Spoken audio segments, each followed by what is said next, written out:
Bismillahir Rahmanir Rahim. The Quran governs every aspect of human existence.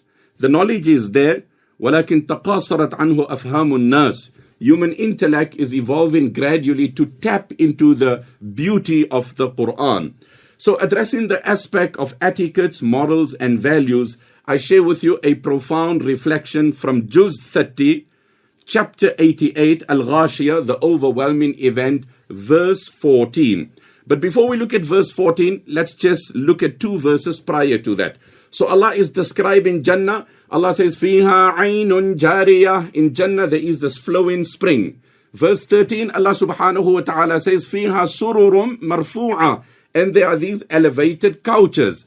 Wa akwabum mawdu'a. And there are goblets and glasses well placed. So let's put this into context.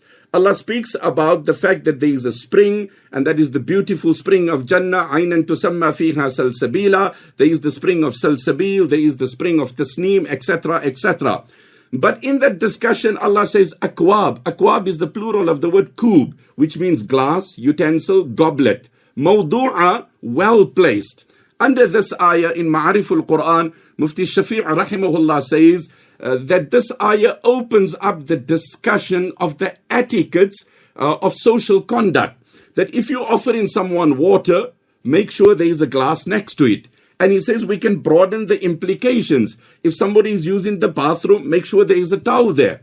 How often it is the absence of these etiquettes that, you know what, the key was not placed back in its place, or the remote was not put back in its place, and salah was delayed, a function was delayed. We were all ready, we hopped into the car and we couldn't find the key. So what does the Quran say and how does it qualify?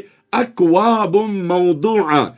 Glasses and goblets well placed. We live in a world of organized chaos. What's the message, my brother and my sister?